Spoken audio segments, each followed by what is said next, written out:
Hanta virus সংক্রমণের শিকার প্রমোত্তরীর যাত্রীদের ৪২ দিনের কোয়ারেন্টাইনে থাকার সুপারিশ করেছে বিশ্ব স্বাস্থ্য সংস্থা। স্পেন থেকে বিশেষ ফ্লাইটে নিজ নিজ দেশে ফিরেছেন তারা। এর মধ্যে অবতরণ করেছে যুক্তরাষ্ট্র, যুক্তরাজ্য, ফ্রান্স, গ্রিস সহ বিভিন্ন দেশের নাগরিকদের বহনকারী বিমান।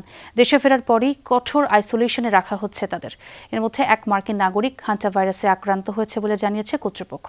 আর উপসর্গ দেখা গেছে এক মার্কিন ও এক ফরাসি নাগরিকের মাঝে। রেইনবো অলরাউন্ডার এক্সটেরিয়র পেইন্ট বাড়ির বাহিরের দেয়ালের সুরক্ষা নিয়ে থাকুন নিশ্চিন্ত, সাথে পাচ্ছেন 10 বছরের ওয়ারেন্টি।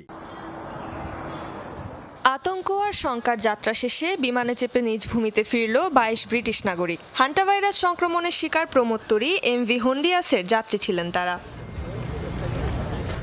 একইভাবে নিজ নিজ দেশে ফিরতে শুরু করেছেন উজানটিতে থাকা বিভিন্ন দেশের যাত্রীরা।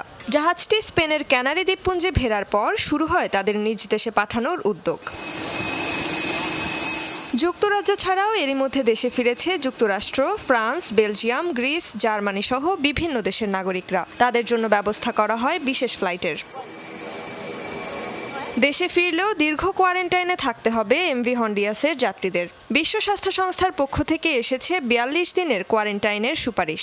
কারণ সর্বোচ্চ ৯ সপ্তাহ পর্যন্ত সুপ্তাবস্থায় থাকতে পারে ভাইরাসটি। যদিও বিশেষজ্ঞরা আশ্বস্ত করছেন, কোভিড-১৯-এর মতো এতটা ভয়াবহ হবে না পরিস্থিতি। কোভিড মহামারীর সময় হাসপাতালটিকে আইসোলেশন সেন্টার হিসেবে ব্যবহার করাই কিছু মানুষের মধ্যে উদ্বেগ তৈরি হতে পারে। তবে এটি পরিচিত ভাইরাস, যা সঠিকভাবে নিয়ন্ত্রণ করা যায়। তাই বিষয়টি কোভিড বা ফ্লুর মতো নয়, ঝুঁকিও কম।